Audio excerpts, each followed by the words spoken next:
Elsewhere in the news, Road CC has been asking, what is the ultimate winter bike? They reckon it's a gravel bike rather than a road bike modified for winter. So Nick, this is clearly something you've got a lot of experience with, in that you've sold God knows how many bikes, winter ones, summer ones, every type of bike you can possibly imagine. So let's jump into this a little bit. Firstly, if you're relatively new to cycling, what is a winter bike? I suppose, obviously, we've got listeners from all over the world listening to it, but in countries like England and that have more extreme winters, generally people have bikes that put up with the salt on the roads a bit better, something you ride during the bad weather months. Yeah, ultimately winter is definitely for us wet, muddy. Even if you only ride on road, it's still muddy. There's, like you said, there's salt on the road. So a lot of definitely road cyclists, well, not a lot of, but some road cyclists will have two bikes. They have their nice fancy summer bike that they pull out when the weather's a bit better or just in the summer months, and then something a bit more durable and hardy for the rest of the year. It's definitely something I've done a lot of historically. We were discussing this the other week, and I think it's died down a little bit. And I think it's happened since disc brakes. Back with rim brake days, if you had carbon wheels, they don't stop as well in the wet as alloy wheels. So people for winter used to switch over to the alloy wheels, which are generally on their winter bikes. Yeah. But now with disc brakes, you've got consistency. So I think more people are actually riding the good bikes through the winter. I do. It's becoming more normal. I mean, I remember being told off by a guy at a cafe 4 years ago for riding carbon wheels in winter.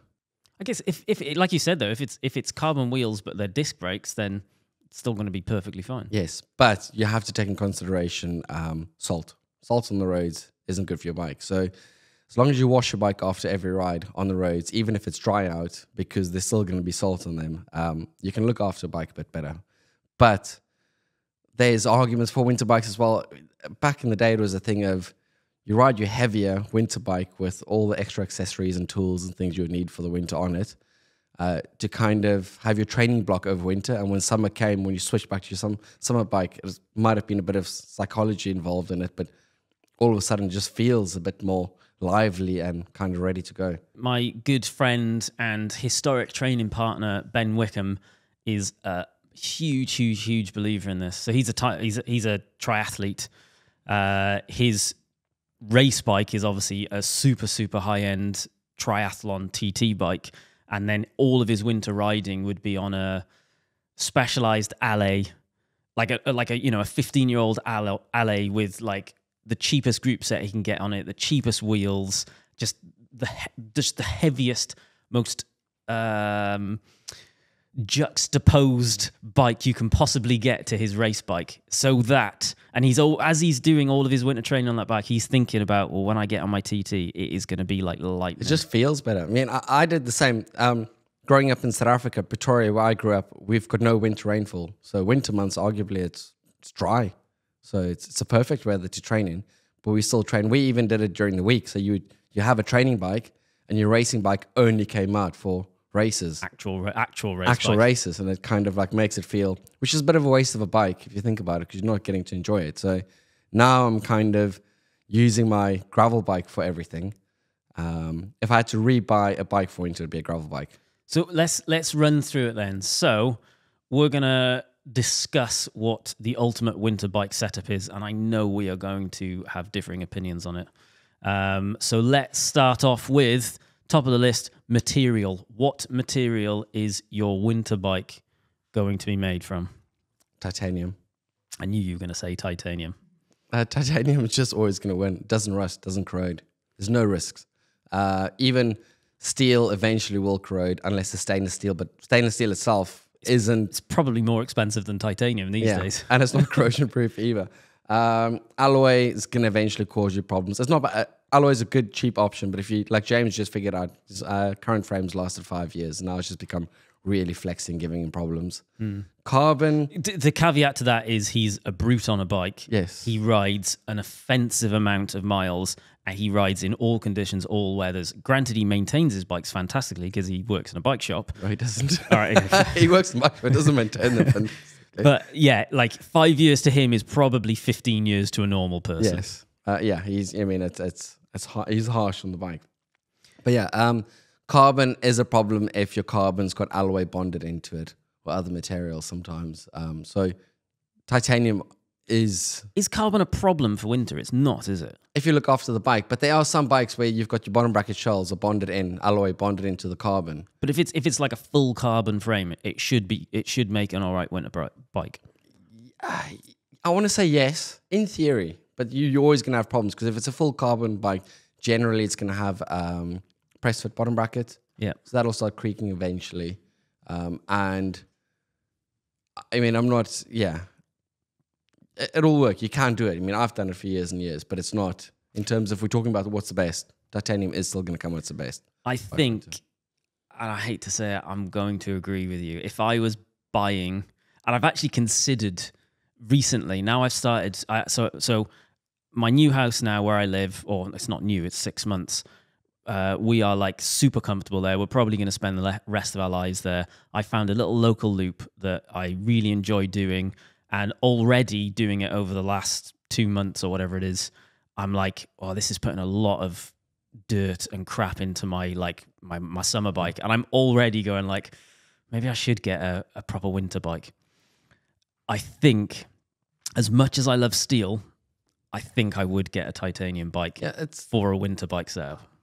It's been busy and I'm not good at washing my bike. I've done this bike packing trip and my bike's parked up in the house. It's not been washed in a few days, and it's with it, any other bike I would have been worried. But because I've got a titanium bike, I've got Enduro's XD15 bearings all throughout it, just won't ever wear out.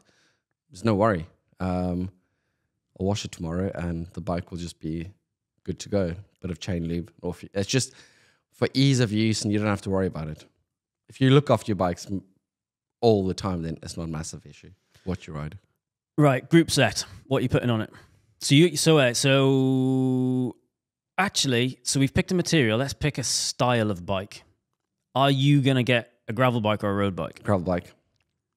Because of clearance? Tire clearances. So you can ride it on road, you can ride it off road, but also in winter, off road is just sometimes nicer. You can hide from the elements a bit better. Up here, we've got most of the disused railway lines are protected from the wind. You're slightly a bit more protected from the cars and all the grey dark air because winter we've got less sunlight, so you're not riding. It's just you've got options. You can ride on the road, but you can ride off road as well. Where if you had a road bike, you're not riding off road. But if you had a gravel bike already, yeah, and you wanted a winter bike, you would get an additional gravel bike. Yes, interesting. I think I would buy a gravel bike, but I would set it up as a road bike. But I like I would want mud guards on it, which we'll come to in a moment. We won't discuss that yet. But I wouldn't want to put mud guards on it that could accommodate massive tires because it's just overkill. So I would have a gravel bike set up as a road bike with mud guards and road wheels, road tires. Bigger tires. Yeah, big tires. Not massive, but like yeah, 35 mil tires. Exactly, so yeah. With a bit of grip on them, but not gravel tires. But I would do it as a gravel bike because it just gives me more options. If I decide I never want to ride a road bike in the winter again, I can strip it and rebuild it as a proper gravel bike. We're using the term gravel bike too loosely. It's a big tire clearance bike. Yes. Because traditionally road bikes had 28 mil tire clearance. It is now, over the last 2 years, changing where quite a few road bikes have up to 35 mil tire clearance, and some will go even bigger still going forward. But when we say gravel bike, we mean a bike that can take at least 35 mil tire clearance. Exactly, yeah. And have space for a bit of like dirt and stuff to not rub all the paint off your bike as soon as I would want 35 or 38 mil tires that are basically slicks, but like maybe a little bit of a tread pattern, but not a gravel tread, and then proper mud guards. And therefore that means there needs additional clearance as well. And the likelihood is that in this day and age, that means I would buy a titanium gravel bike for that to be able to work. And this is obviously if we're being very wasteful and buying loads of bikes. If you could just buy one bike, that could still do everything you need it to do. Exactly. Group set. What group set are you putting on it? Electronic. Yeah, specific. It's less corrosion. So SRAM's wireless group sets works incredibly well for me. The gravel specific ones. I'd run one by. Once again, you just want less moving parts on the bike. And lastly, if I didn't have any of that, I'd go 8-speed Shimano. Why? 8-speed Shimano's tolerance for shifting is just better. It's more durable. It just lasts. You don't have to worry about it. It's not expensive. What's an example of eight speed Shimano these days? They change every year. It used to be Olivio, and then it was a Sierra, I want to say. To be honest, is this specifically 8-speed, or do you ultimately just mean like an entry level? No, specifically 8-speed. So from 6-speed, 7-speed, 8-speed, they didn't change the chains. It's the same chain thickness. 6, 7, 8 speeds same. So it's just so you've got 6 speeds durability, but you've got 8 speeds gears. I can see the cogs working in your brain over there. Yeah. So when they went from 8 speed to 9 speed, they made the chains thinner. They made the cassette spacings thinner. Then 10 speed, obviously that became even more, 11 speed more, 12 speed. But 8 speed had the same as 6 speed. So you're ultimately saying that because there's less speeds, everything's a bit beefier and therefore it's more durable. So I would want an electric group set, because shifting electric gears, especially when you've got big fat gloves on and your hands are cold and they don't work properly, is just a dream. Unless you're riding DO2, and then you've got a massive problem trying to hit those buttons with your big gloves. Unless you ride one by and you have it SRAM set up left and right. I suppose. Can you actually do that? I keep meaning to do that on my gravel bike. I should know this. I'm pretty sure you can. You must be able to. I haven't tried it. I'll try and work it out and let you know. But yeah, like electric shifting, if it was viable, because like I said, it's just easier to do when your hands don't want to work properly. But if not, I would go cheap. Yeah, so the only thing I wouldn't go 8-speed anymore is it's the disc brake and the electronic gears. If they can make me a disc brake electronic 8-speed group set, I'd be incredibly happy. Oh, that's a point. So you actually wouldn't be able to put that on then? Well, you can if you've had a bike that can fit. Oh, actually, no. So you would have. No, you wouldn't.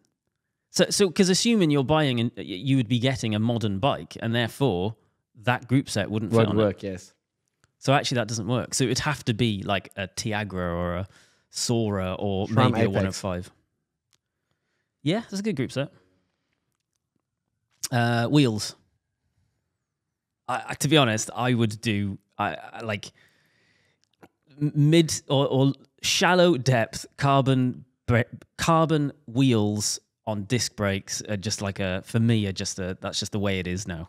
So I would just put a bog standard, Zip 303S or Parcours Altas or whatever they are, just something that's got a nice wide rim, has a reputation for being good with tubeless, and is going to be durable. The benefit of something like Zip is they have a lifetime warranty now, do they?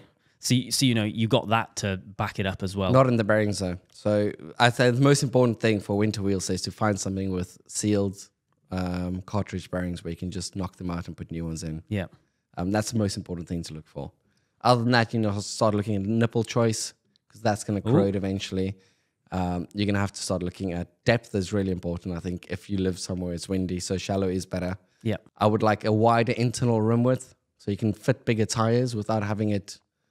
How do I say it? Like when you pump it up, if it's low pressure and you're going uphill, you don't want the tire to feel like a squidgy while riding. Yeah. So a slightly wider internal rim width does help with bigger tires. So my ultimate wheel for this would probably be Mavic's new All Roads. Right. Because they do them 650B and 700C. Oh, that's a good question. Yeah. Are you going 650 or 700 for your winter setup? For road bikes, 700 for me. But is it a road bike? Because you've already said you've picked a gravel bike and you want the versatility. Yeah, but and the topic here is all-round winter bike to ride on the road. It would have to be 700C for that. If you're going to ride on the road a lot, yeah. Tires is a difficult one. I don't know the exact temperature, but a few years ago, it became a big thing with winter tires. Certain rubbers become really hard and not malleable enough to kind of work properly below 5 degrees, I think it is. So you need to pick a tire that's actually going to work in cold conditions if your winters are below 5. You want something that's slightly grippy, slightly more puncture resistant, because you don't want to be stuck next to the road if something goes wrong. Well, I've got a set of tyres on my road bike that you or James sold me from Backyard. I can't remember what. So basically, I went bikepacking with Francis in Spain. God, it might even be 2 Novembers ago now. I think it is. It's 2 years ago. And I had, by my choice, is it Vittoria tyres that have got the yellow amber walls? Is that the ones that I always used to get? Courses, yeah. It is Vittoria's, isn't it? And they are so slippery. I remember descending down some of the stuff in Spain in November, but it was still, it was Spanish winter, but it was still sun out and 15 degrees, and the back end of the bike was sliding all over the place. And then I did a training ride in the Pennines shortly before or shortly after, and I remember going up a really steep climb out the saddle, and it was slipping out all over the place. And then you or James, can't remember which one of you, said, you don't want those, you want these instead. I feel like they might even be Michelin tyres. So Michelin Krillian 2s, they don't make them anymore, but I still believe it's the greatest tyre ever made. Is that what they are? Yes. They are unbelievably good. So I think the company line back in the day when they started, Michelin was very good at using their MotoGP rubber technology on their bicycle tyres as well. Yeah. So it's just a really good rubber. They last incredibly long, very puncture resistant, but the problem's been that they've discontinued them and they don't do tubeless anymore either. But yeah, that is my favorite all time. If they were to bring out a tubeless version of that now, I'd probably be the only tire stock in the shop. It is so good. It wasn't expensive either. I mean, I think full retail was £35 and we were selling them for 15 quid a tire. Yeah. Honestly, it's like, it is just the best road tire I've ever used. There's just so much grip on it, and it's really grippy, but it also isn't, it's like wearing well. Yeah, it's not just like disintegrating. It's got no tread on it. It's a perfectly smooth tire, but just show you don't actually on the road need tread. You just need, it's a rubber compound that's important. Yeah. So I would get more of them, but I can't, so I don't know. Ultimately, my tire choice would be, like I said earlier, 35 mil, maybe even 38, tubeless road tire that's got a good reputation. I'm actually not that precious about how puncture resistant they are, because if I was riding it on the road, I would hope that the setup and the tubeless would get me through most things. Yeah, tubeless has changed everything, so you don't need something that's massively... Yeah, like the old days, it would be like gator skin, or I used to use Specialized armadillos, which then they changed and became rubbish, but originally they were amazing. I'd pick a tire that's high volume, so you can run slightly lower pressures with good sealant in it. What are you putting on then? What tires? Yeah. Terravale, Ramparts, and a 35 mil, I reckon, is the tire to go for. There we go. So I said earlier I was going to mention mudguards. I 100% would put mudguards on, and they would be fully fitted ones, preferably alloy ones rather than plastic, but plastic would be fine as long as it was a nice shape. And I put a big fat flap on the back of it as well, and a big fat flap on the front to get as much water off me and the bike as possible. And I know you're going to get very upset about this, but that is what I would do, and it is exactly what I want to do. I don't understand what the flaps and mud. Rain comes from the sky, not from the ground. Yeah, but it splashes up. You clearly spent too much time riding in South Africa as a junior. What's the rear flap for then? Well, that's meant to be for people behind you. You don't ride with anybody else. That's for me. Emily, you're much faster than Jimmy. You'll be riding ahead of him. So I can understand putting on Emily's bike, but not yours. The rear flap is meant to be for other people in the group, but I just like the look of it. Okay, so just... The front one's for me. Full disclaimer here, I am no expert when it comes to mudguards because Clearly. I'm South African and I never rode in the rain, ever. So we don't even fit mudguards in the shop or give advice on it just because we're not qualified. But from what I've seen of the bit and bikes coming into the shop with mudguards on, with mudguards, people tend to clean their bikes. Sorry, don't tend to clean their bikes properly. Oh, okay. So bikes are maintained a lot worse because it's much harder to clean a bike with mudguards on. There might be a few people that find a way, but in general, from what we've seen in a bike shop, bikes with mudguards are always, the components, everything's in worse condition. So there's probably also the false sense. Well, ultimately, like, if you finish a bike with mudguards, most of the dirt is hidden. Yeah. So you go like, well, it's fine. I'll just put it in. I'll put it away and forget about it. And whereas my bike, I've ridden a couple of times without washing it, and it's got noticeable road splatter all over it. And I'm like, oh, I should clean it. If it had mudguards, it would look spotless still. The other thing is that fully fitted mudguards is fitted like tight clearances and things like that. Sprays all the dirt straight back onto all your components. Yeah. Arguably your rear mech, your front mech, bottom bracket and things like that, your hubs. Where if you use something like a Arse Saver Wind Wing or just a normal one, that'll keep you dry. Obviously doesn't help Jimmy sitting behind you, Emily. But it doesn't spray everything directly down back onto your bike. So I prefer them. I know it doesn't help anybody else, but it helps me stay dry. It works really well. It's an unexpected point of view. I'd never considered the idea that actually a mudguard might increase the wear on your bike. The only thing a mudguard helps is your headset. Well, and you. Yeah, I'm talking for a bike. Yeah. So I used to have a road bike with mudguards when I lived in London, specifically for commuting. It was a commuter bike. And I used to commute in all weathers, all conditions, all year round. I used to take about 2 weeks off. If it snowed or it was icy, I would take about 2 weeks off. But in London, that was basically never, because it never got cold enough to actually be icy. And the main point of the mudguards was, well, the reason I got them initially is I'd be riding home, I'd get absolutely drenched when it was raining, mostly from splash. Because even if it's not raining, if it has rained, you're just getting soaked from splash up. So I was like, well, if I get full mudguards, it's going to mean I'm drier, and therefore I'm more likely to commute and it be less unpleasant. And that was why I did it, and it worked in that respect. But then, yeah, perhaps there's more maintenance involved as a result of that. Do you know what the bane of my life is when it comes to winter riding? Is cut out saddles. Because even with an ass saver on, it doesn't quite cover the length of the cutout, and you just literally have your wheel is just spraying water up into your chamois pad constantly. It's like having a bidet. It's like sitting in a wet nappy all of the time. I end up putting just like a bit of gaffer tape or sellotape or something like that under the thing, but inevitably by the end of the ride that starts dripping off. Well, just need a little like insert to clip back into it.